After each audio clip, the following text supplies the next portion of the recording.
નમસ્કાર, હું Utsavi Brahmbhatt the Gurukul e learning platform પરથી આપ સૌનું હાર્દિક સ્વાગત કરું છું. મિત્રો, સંઘર્ષમાં છે ને માણસ હંમેશા એકલો જ ચાલે. સંઘર્ષમાં માણસ હંમેશા એકલો જ ચાલે જ્યારે સફળતાનું સેલિબ્રેશન આખી દુનિયા સાથે કરે. અને ઇતિહાસ સાક્ષી છે કે જેના પર દુનિયા હસી છે ને એણે જ ઇતિહાસમાં ઇતિહાસ રચ્યો છે. અને આજે આપણે એ જ સબ્જેક્ટની શરૂઆત કરવા જઈ રહ્યા છીએ, એટલે કે જીપીએસસી હોય કે યુપીએસસી હોય, કોમ્પિટિટિવ એક્ઝામ્સના પર્સપેક્ટિવથી એક બહુ જ મહત્વનો વિષય જેને કહી શકાય એવું હિસ્ટ્રી કે પછી ઇતિહાસ. કોઈ પણ વિષયને વાંચવાની કે ભણવાની તમે શરૂઆત કરો ને એ પહેલા એ વિષય કેવી રીતે શરૂ કરવો, કેવી રીતે પૂરું કરવો અને એ વિષયમાંથી એક્ઝેક્ટલી કેટલું પૂછાઈ શકે છે એનો એક રોડમેપ તમારા મગજમાં હોવો જોઈએ. એટલે ઇતિહાસની શરૂઆતમાં જ આપણે વાત કરીએ ઇતિહાસના સ્ટ્રેટેજી લેક્ચર વિશે. જનરલી જે આપણી એક્ઝામ્સ છે એ એક્ઝામ્સના પર્સપેક્ટિવમાં હિસ્ટ્રીને આપણે છે ને મેઇનલી 4 ભાગમાં ડિવાઈડ કરીએ છીએ. હું જનરલ કે કોમન વાત કરું છું. આના પણ ઘણા બધા સબટાઇપ્સ છે, પણ જો ઓલ ઓવર જનરલ વાત કરીએ તો ઇતિહાસને પ્રાચીન, મધ્યકાલીન, અર્વાચીન અને ગુજરાત ગવર્મેન્ટને તમે જો રિપ્રેઝન્ટ કરતા હો તો ગુજરાતના ઇતિહાસ એમ 4 ટાઈપમાં તમે ડિવાઈડ કરી શકો. પ્રાચીન એઝ પર કે ભાઈ એના નામ પરથી તમને સમજાય છે કે એમાં બધું જૂનું હશે. જે જૂના રાજા રજવાડા થઈ ગયા, રાઈટ, હડપ્પીય સભ્યતા થઈ ગઈ, જે અલગ અલગ ધર્મો થઈ ગયા, એ બધી જ વાત એન્શિયન્ટ હિસ્ટ્રી એટલે કે પ્રાચીન ઇતિહાસના સમયમાં થશે. મધ્યકાલીનમાં મેઇનલી શું થશે તો જે મુસ્લિમ આક્રમણો થયા એની અસર સ્વરૂપે જે દિલ્હી સલ્તનત થઈ, સ્વતંત્ર સલ્તનત થઈ, મુઘલ સલ્તનત થઈ, મરાઠાઓ થઈ ગયા એની વાત થશે. અને અર્વાચીન કે આધુનિક ભારતમાં શું થશે તો આ સમયે 1 by 1 યુરોપિયન પ્રજા ભારતમાં આગમન કરશે અને ધીમે ધીમે ભારત પર પોતાનું વર્ચસ્વ જમાવશે, જેથી સ્વતંત્રતાના સંગ્રામની શરૂઆત થશે. અને આ ઓલ ઓવર જે ઇતિહાસ છે એ તમારું આધુનિક ભારત કે અર્વાચીન ભારતનો ઇતિહાસ થશે. અને ઇન બિટવીન પ્રાચીન, મધ્યકાલીન ને અર્વાચીન ભારતના પર્સપેક્ટિવમાં ભણતા એ જ વસ્તુમાંથી કોઈ મેઇન ચીજ જો ગુજરાતમાં થઈ હોય તો એનો ઇન્ક્લુડ આપણે કરીશું ગુજરાતના ઇતિહાસમાં, રાઈટ? ઓકે, તો હવે આ સબ્જેક્ટના થોડા વેઇટેજ તરફ જઈએ તો એક તો છે UPSC, union public service commission. યુપીએસસીમાં આપણે એપ્રોક્સિમેટ આંકડો પકડીએ ને તો આપણા માટે ઇન્ડિયન હિસ્ટ્રી તમે યુપીએસસીને રિપ્રેઝન્ટ કરો છો, રાઈટ? સેન્ટ્રલ લેવલને રિપ્રેઝન્ટ કરો છો, કેન્દ્રને રિપ્રેઝન્ટ કરો છો, તો અહીંયા ગુજરાતને સ્કીપ કરો અને ભારત પર મેઇન ફોકસ કરો તો ઓલ ઓવર એપ્રોક્સિમેટ એવરેજ તમારા ટોટલ 20 જેટલા પ્રશ્નો પૂછાઈ શકે. એટલે એક વસ્તુ તમારા મગજમાં ફિક્સ થઈ ગઈ કે જે નાના મોટા આવા આંકડા છે કે જે નિગ્લિજેબલ છે, અને નિગ્લેક્ટ તમે કરી શકો. હિસ્ટ્રી એમાંનો કોઈ સબ્જેક્ટ નથી. એક બહુ જ મેજર કન્ટેન્ટ ધરાવતો, એક બહુ હાયર લેવલ ધરાવતો એક મહત્વનો વિષય છે ભારતનો ઇતિહાસ. તો એવી જ રીતે જીપીએસસી કેટલા માર્ક્સમાં ઇતિહાસને પૂછે છે? જીપીએસસી મેં તમને કીધું એમ તમે અહીંયા આગળ ગુજરાત ગવર્મેન્ટને રિપ્રેઝન્ટ કરો છો, એટલે પ્રાચીન, મધ્યકાલીન ને અર્વાચીનમાં ગુજરાતનો ઇતિહાસ પણ એડ થઈ જશે. અને પ્રાચીન ઇતિહાસ તમારો એપ્રોક્સિમેટ 10 થી 15 માર્કનો પૂછાશે. મધ્યકાલીન ઇતિહાસ તમારો ઘણો જ ઓછો, એટલે કે 2 થી 5 માર્કનો પૂછાઈ શકે. અને અર્વાચીન ઇતિહાસ સૌથી મેજર ભાગ ભજવી જાય છે 15 થી 20 માર્કનો. કેમ આવું છે? તો એનું કારણ છે મિત્રો કે ઇતિહાસનો જીપીએસસી માં એવરેજ કન્ટેન્ટ 25 to 35 માર્ક્સ જેટલો હોય છે. ઓબ્વિયસલી અહીંયા પણ તમે આ સબ્જેક્ટને નેગ્લેક્ટ નથી કરી શકવાના, રાઈટ? અવોઇડેબલ સબ્જેક્ટ જ નથી. 25 માર્ક થી 35 માર્કને જો તમે ટોપિક વાઇઝ ડિવાઈડ કરવા માંગતા હોવ તો પ્રાચીન ઇતિહાસમાં 10 થી 15, મધ્યકાલીનમાં સૌથી ઓછો એટલે કે 2 થી 5 અને અર્વાચીનમાં સૌથી વધુ એટલે કે 15 થી 20 માર્ક છે. પણ અલ્ટિમેટલી તો તમે જીપીએસસી ની પ્રિપરેશન કરો છો ને. જીપીએસસી એટલે ગુજરાત પબ્લિક સર્વિસ કમિશન. તો સેના પર એક ભાર મુકાશે? ગુજરાતના ઇતિહાસ પર.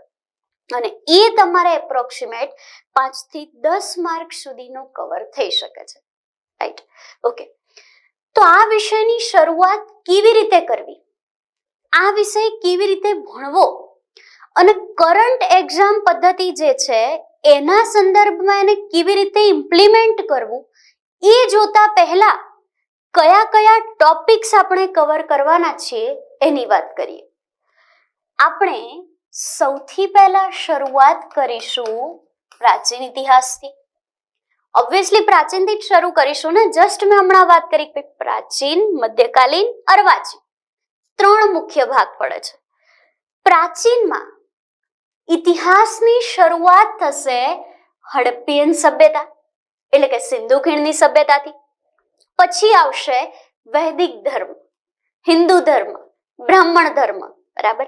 એના પછી 2 નવા ધર્મોની જ્યારે અસર શરૂ થશે ત્યારે એ નીડ પૂરી કરવા બૌદ્ધિઝમ અને જૈનિઝમ જન્મ લેશે. ઇન બિટવીન એ સમયે મહાજનપદોનો વિકાસ થશે, હર્યક, શિશુનાગ, નંદ જેવા વંશોનો વિકાસ થશે.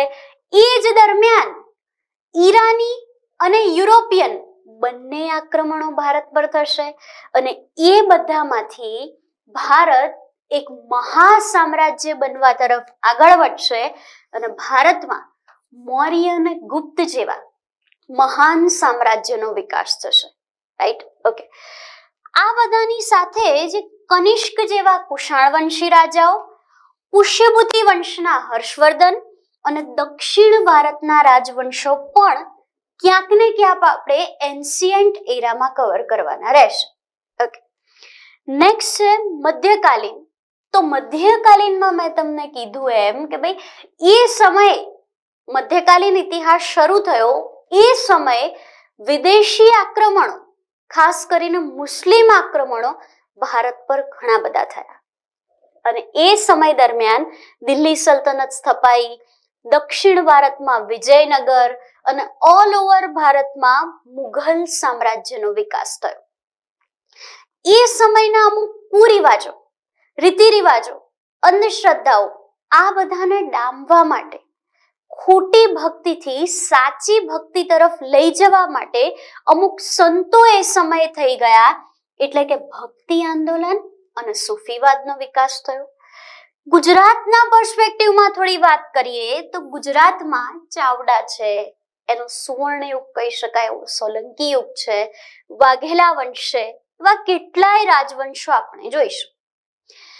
ગુજરાતમાં દિલ્હી સલ્તનતથી સ્વતંત્ર થયા બાદ ગુજરાતની સ્વતંત્ર સલ્તનત શરૂ થશે, એની આપણે વાત કરીશું.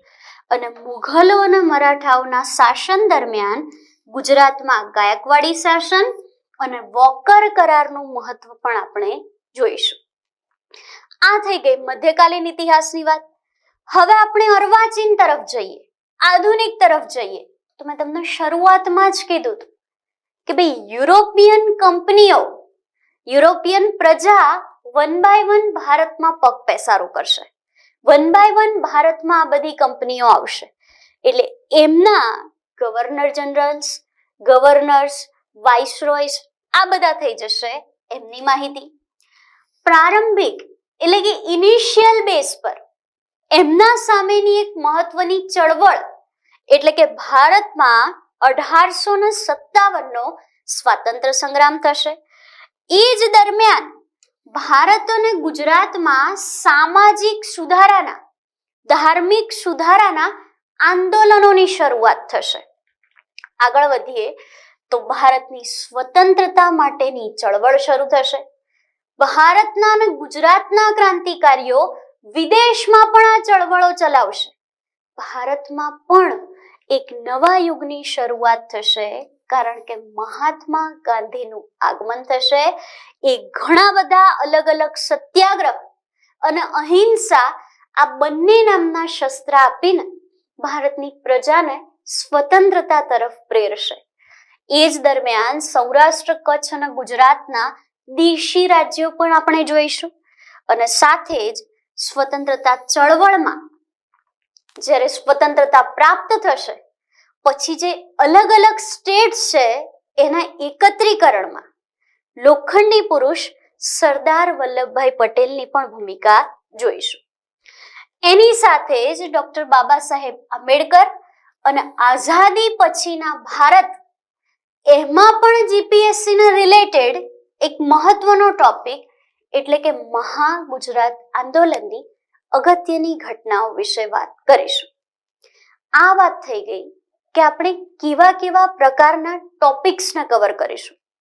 ફટાફટ એક વખત રિવાઇઝ કરાવી દઉં તો આપણે વાત કરી રહ્યા છીએ ઇતિહાસની, જેમાં પ્રાચીન, મધ્યકાલીન, અર્વાચીન ભાગ પડશે. પ્રાચીન ઇતિહાસ, મધ્યકાલીન ઇતિહાસ અને અર્વાચીન કે આધુનિક ઇતિહાસ મેઇનલી તમારી યુરોપિયન પ્રજાના આગમન પછી તમારા પોતાના છીનવાઈ ગયેલા ભારત, સોને કી ચિડિયામાંથી કંગાલને દયનીય થઈ ગયેલા ભારતની વાર્તા સ્વરૂપે રિપ્રેઝન્ટ કરાશે. પણ જેમ તમને અહીંયા જ આનું કન્ટેન્ટ વધારે દેખાઈ રહ્યું છે, એવી જ રીતે પરીક્ષામાં પણ આધુનિક કે અર્વાચીન ભારતનું વેટેજ સૌથી વધારે હોય છે. એટલે ઓબ્વિયસલી તમે આને તો સ્કીપ નહીં જ કરી શકો, રાઈટ? ઓકે, નેક્સ્ટ આપણે આગળ વધીએ કે કઈ પદ્ધતિથી ઇતિહાસ જેવા સબ્જેક્ટની પ્રિપરેશન કરવી. હવે એ પ્રશ્ન થાય કે દિવસે ને દિવસે પરીક્ષાનું લેવલ તો વધતું જ જાય છે. પરીક્ષાનું લેવલ એવું થોડી છે કે ક્યારેક ઘટી જાય, ક્યારેક વધી જાય. ના, આ તો વન સાઇડેડ ગ્રાફ છે. આજે તમે જે પ્રિપરેશન કરો છો, આવતીકાલે એનાથી અપડેટેડ પ્રશ્ન પૂછાશે. પરીક્ષાનું લેવલ જો અપડેટ થતું હોય તો તમે અને તમારી પરીક્ષા પદ્ધતિ બંને પરીક્ષાના લેવલની સાથે અપડેટ થવું જરૂરી બની જાય છે. સેમ પ્રશ્ન તમે મને પૂછો, બની જાય છે ખબર છે, પણ કેવી રીતે બનવું? તો એના માટે એક રિજિડ ફોર્મેટમાં તમે જે બુક્સ રિફર કરી રહ્યા હોવ કે ભાઈ ફલાણા ફલાણા પુસ્તકમાંથી આટલું પૂછાય છે, કે ફલાણું ફલાણું પુસ્તક આટલા માધ્યમથી રિફર કરવાથી બધો કોર્સ કવર થઈ જાય છે, then you are wrong. તમે ખોટી દિશામાં છો. માત્ર પુસ્તકીયું જ્ઞાન કે ગોખણિયું જ્ઞાન તમને પરીક્ષામાં સફળતા સુધી લઈ જાય એવો પરીક્ષાનો જમાનો આ નથી રહ્યો. તમારા પુસ્તકીય જ્ઞાનની સાથે એટલે કે ફેક્ટ બેઝ નોલેજની સાથે પોતાનો કન્સેપ્ટ ક્લિયર કરીને એટલે કે કન્સેપ્ચ્યુઅલ ડેટાને કવર કરીને ઓન લોજિક અપડેટ કરવું પડશે.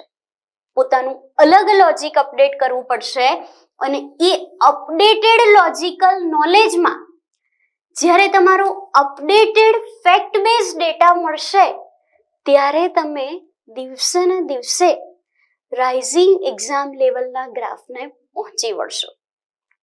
પણ દરેકનો પરીક્ષા પદ્ધતિ માટે એક બહુ જ સામાન્ય પ્રોબ્લેમ છે, જનરલ ઇશ્યુ હોય છે, કન્સિસ્ટન્સી પ્રોબ્લેમ, રાઈટ? કોઈ પણ વસ્તુની શરૂઆત કરવી બહુ જ સરળ હોય છે. કોઈ પણ વસ્તુની શરૂઆત કરવી બહુ જ સરળ હોય છે, પણ 90% લોકો આ દુનિયામાં કેવા હોય છે ખબર છે? આરંભેસુરા.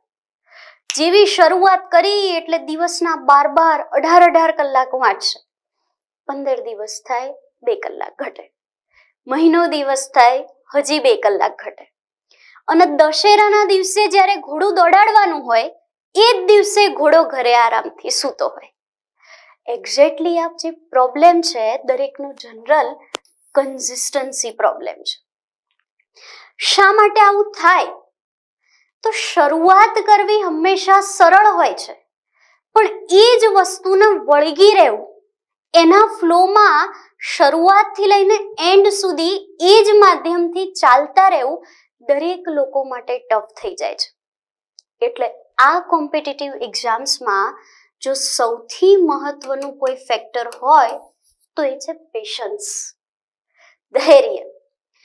1 વર્ષના 2 વર્ષ થાય કે 2 વર્ષના 5 વર્ષ થાય, પોતાનો આત્મવિશ્વાસ ન ગુમાવવો, પોતાનું ધૈર્ય ન ગુમાવવું અને કમ્પ્લીટ કન્સિસ્ટન્ટ રહેવું. જેની શરૂઆત કરી છે એને પૂરું કરવું, કારણ કે દિવસે ને દિવસે એક્ઝામ લેવલ અપડેટ થાય છે. એક નાનું ઉદાહરણ હું તમને એનું આપું તો આપણે બહુ જનરલ એક્ઝામ્પલની વાત કરીએ, બહુ ટફ એક્ઝામ્પલની વાત નથી કરવી. બહુ સમય પહેલા સામાન્ય પ્રશ્નો પૂછાતા કે ભાઈ સોલંકી વંશમાં કોઈ ફલાણા રાજા થઈ ગયા તો એમના સમયમાં કયા વ્યક્તિએ કયું સ્થાપત્ય બનાવ્યું, ધેટ્સ ઇટ. હવે જે એક્ઝામની મેથડ છે એમાં ટોપિક એ જ છે, સોલંકી વંશ જ પૂછાય છે. સોલંકી વંશના ફલાણા રાજાને જ ઇમ્પોર્ટન્સ આપવામાં આવે છે, પણ એ જ પ્રશ્નને થોડોક ટ્વિસ્ટ કરીને લેન્ધી કરાશે. એ જ પ્રશ્નને લેન્ધી કરીને ઓપ્શન ઉમેરાશે અને એ જ ઓપ્શન્સ એવી રીતે મૂકવામાં આવશે કે જો 3-4 ઓપ્શન એક સાથે આવે ને તો એકમાં તો તમને કન્ફ્યુઝન થાય જ. અલ્ટિમેટલી તમે વાંચેલું ચેપ્ટર છે, કરેલું ચેપ્ટર છે, એ ચેપ્ટરમાંથી પણ માર્ક્સ ગુમાવવાનો વારો અહીંયા આવી જાય. જેમ કે એક એક્ઝામ્પલ લઉં, નીચેનામાંથી કયું કે પછી કયા સ્થાપત્ય ભીમદેવ પ્રથમના સમયના છે? અહીંયા 2 વસ્તુ મેટર કરી જાય.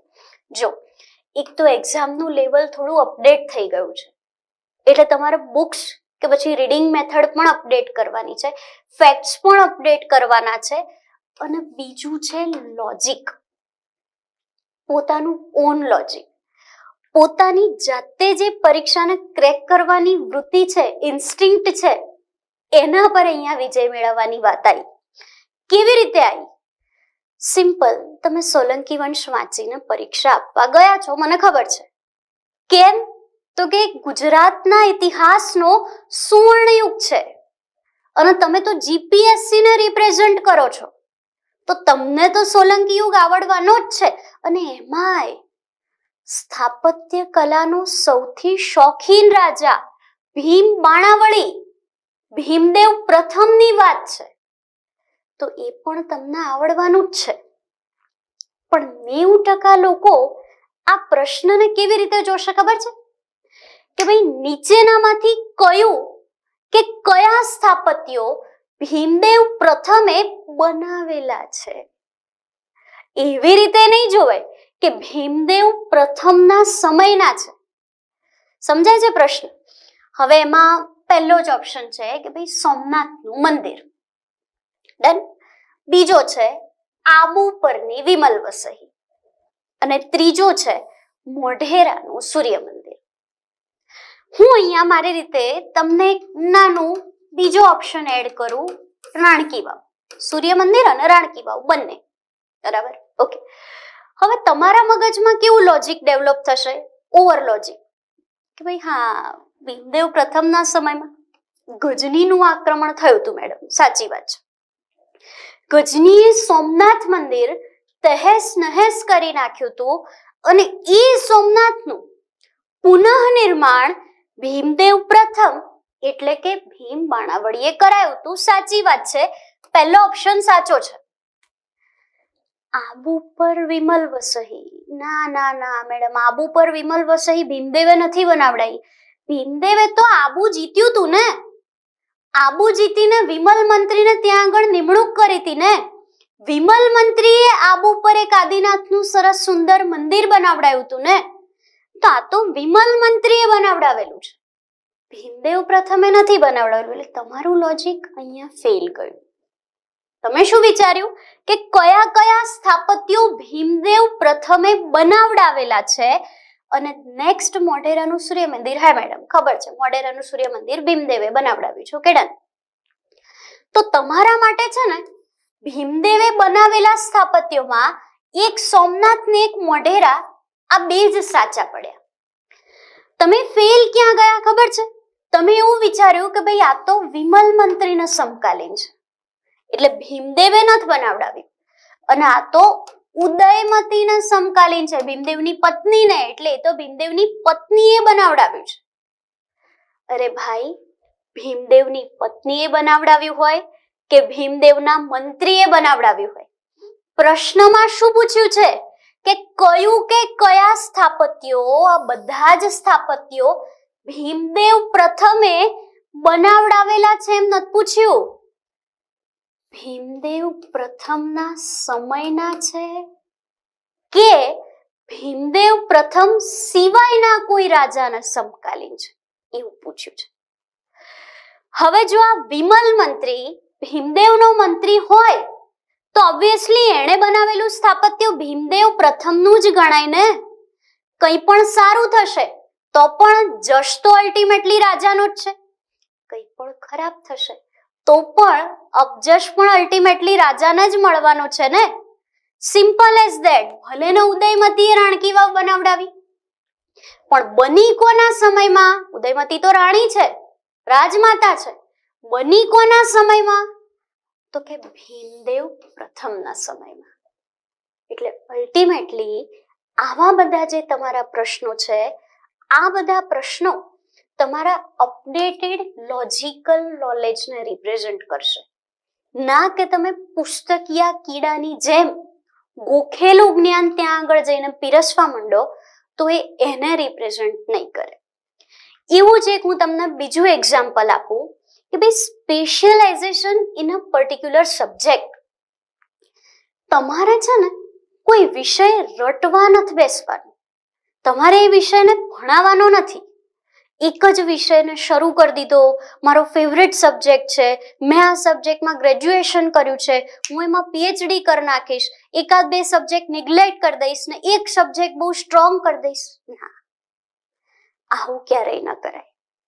દરેક સબ્જેક્ટનું વેઇટેજ જો સરખું હોય તો દરેક સબ્જેક્ટને સરખો ન્યાય આપવો પડે.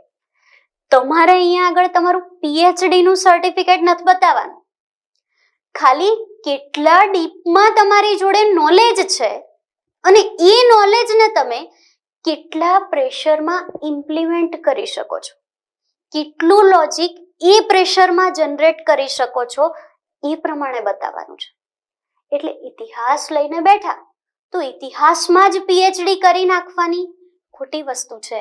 કારણ કે સાયકોલોજી પણ ગમે તેવો તમારો ફેવરેટ સબ્જેક્ટ હોય, 4 કે 5 કલાક કોન્સ્ટન્ટ એને રીડ કરો એટલે સાયકોલોજી પણ એ વિષયથી કંટાળવાની શરૂઆત કરે.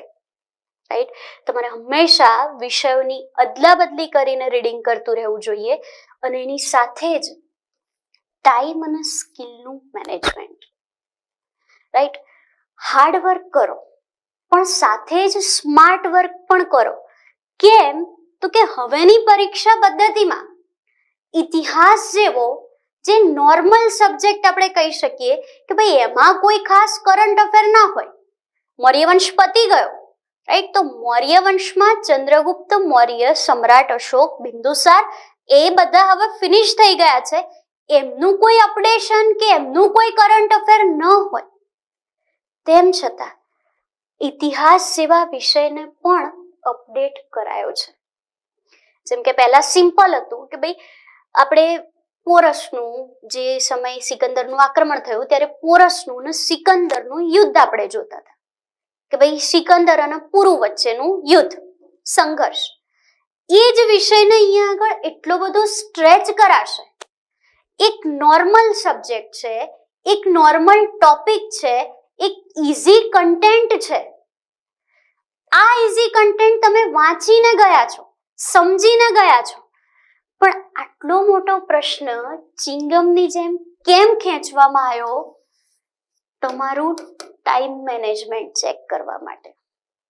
તમે એવું સમજીને ગયા હતા કે ભાઈ મેથ્સ અને રિઝનિંગમાં અમે થોડો વધારે સમય આપી દઈશું, જ્યારે ઇતિહાસના પ્રશ્નો ફટાફટ એવરેજ ટાઈમ આપવા સિવાય સોલ્વ કરી દઈશું. પણ પ્રશ્ન જ એટલો મોટો છે ને કે તમારે પર્ટિક્યુલર ટાઈમ જે તમે દરેક પ્રશ્નને આપો છો આને આપવો જ પડે. એટલે આ પરીક્ષા પદ્ધતિમાં તમારું ઓલ નોલેજની સાથે ટાઈમ અને સ્કિલનું મેનેજમેન્ટ પણ માંગે છે. તમે પરીક્ષામાં વાંચીને ગયા છો, આ ટોપિક તમને આવડે છે, પણ શબ્દો એવી રીતે ટ્વિસ્ટ કરેલા છે, એવી રીતે એડજસ્ટ કરેલા છે કે તમારે સ્કિલથી એને ટ્વિસ્ટ કરવા પડશે.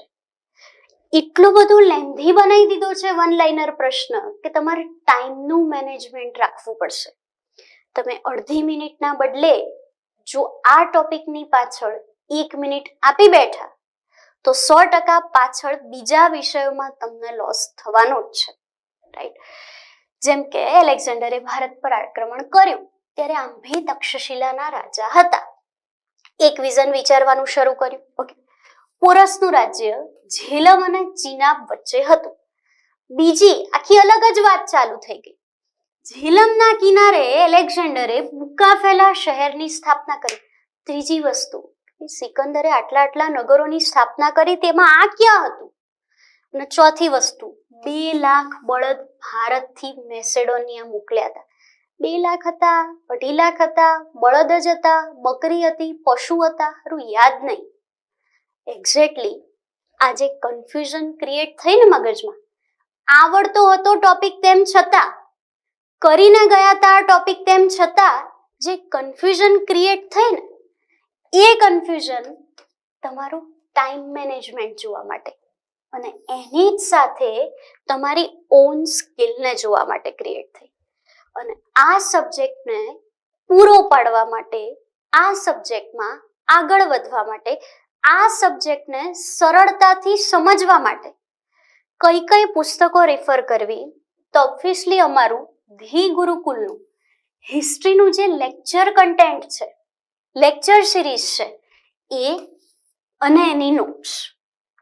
એનસીઆરટી અને જીસીઆરટી ખાસ કરીને 9th સ્ટાન્ડર્ડથી શરૂ કરીને 12th સ્ટાન્ડર્ડ સુધીની પર્ટિક્યુલર ઓથેન્ટિસિટી જો તમારે જોઈતી હોય તો યુ કેન રિફર એનસીઆરટી, જો સમયની વ્યવસ્થા હોય, અનુકૂળતા હોય તો.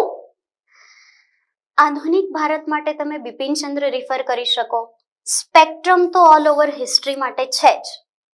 ગુજરાતના ઇતિહાસ માટે તમે પર્ટિક્યુલર કોઈ લોકલ ક્રિએશન લઈ શકો કે પછી ઈશ્વર પાડવીની પુસ્તક લઈ શકો, રાઈટ?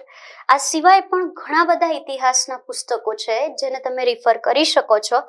અને અલ્ટિમેટલી ધી ગુરુકુલના ટોકેટિવ ઇન્ડિયાના મંથલી મેગેઝિન પરથી પણ તમને આ વિષયની કરંટ બેઝ અથવા તો ટોપિક બેઝ નાની મોટી ઇન્ફોર્મેશન મળી શકે છે.